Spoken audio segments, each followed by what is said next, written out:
Welcome to the For All Seasons Sports Show. I'm Dominion Post sports writer Todd Murray. I'm filling in for sports editor Drew Rubenstein this week, and as always, we're joined by publisher Dave Racy.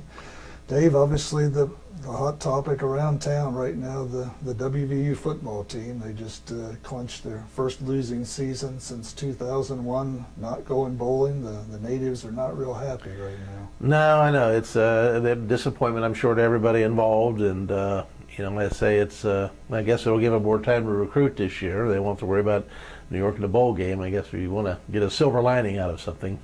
Lots of questions about Dana Holgorsen right now. Some people thinking that in his third year the program should be further along than it is right now. They're disappointed about the way WVU has come into this Big 12. Do fans just need to be patient with him?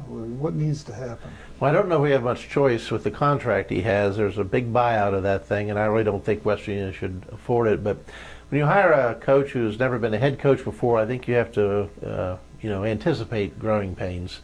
Plus, I think, when they sort of made the switch in the middle of the season with Coach Stewart and his staff, I'm sure that the recruiting efforts weren't as strong as they would have been if they'd been coming back for another year.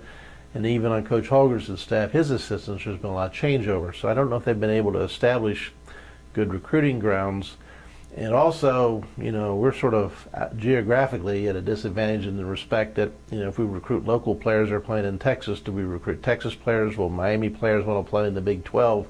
That might be some things they have to, work out too. So I think that, the contract is being as it is, we might as well just stick it out, and then at the end of 3 more years, one, we wouldn't have the big buyout, or 2, things may be a lot better. Right. Dana's talked a lot about facilities here lately, seemingly implying that WVUs are not up to Big 12 standards. And I personally have seen more Big 12 basketball facilities than football, but how do you think WVU, do they need to do major upgrades of the Pushkar Center? Or? I don't know exactly what they're talking about there. When back in the day when there was old Mountaineer Field and things, how horrible things were. And yeah, we played good football teams, Pitt, Penn State, and things like that. I can't imagine what you would need facility-wise more. They have a large weight room, they have an indoor practice field, a regular practice field. They have a football stadium that's only used, 6-7 times a year. So I don't know exactly what they're asking about, and I don't think you want to get in keeping up with the Joneses when you have Texas and Oklahoma State and Oklahoma's.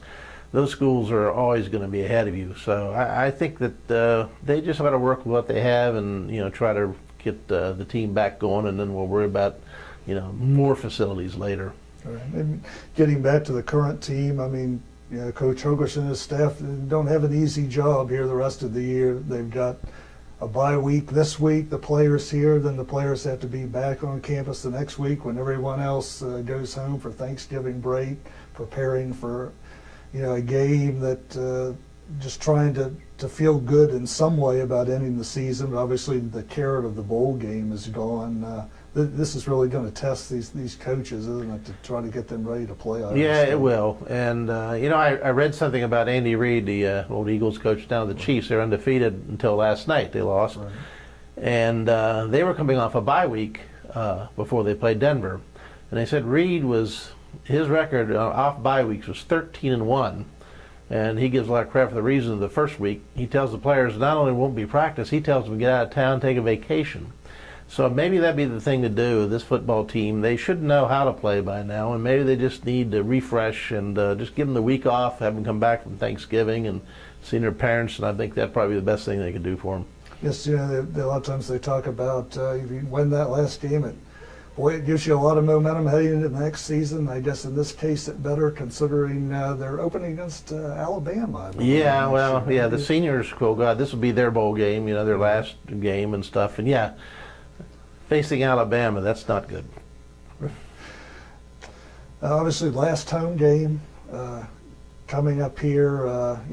If you're a fan of the Mountaineers, do you come out to that game and try to support this team? Or I imagine a lot of people are so disgusted they may not even show up. Well, that's a tough one. You don't know what the weather's going to be like. It's a Thanksgiving. I think we're probably playing this because of television. Is it a Friday It's a afternoon, Saturday. I don't think they Oh, it set is a Saturday? time. Okay. Well, it's just a tough one. They should probably not even try to schedule games around Thanksgiving, but, if they were winning, it'd be a different story. But I think, Mountaineer fans should show up. I think there'll be not an overwhelming crowd, obviously, but there'll be enough there to bid the seniors goodbye. Sure. Dave, as always, thanks for your time, Thank you. and please continue to follow WVU Sports and TheDPost.com.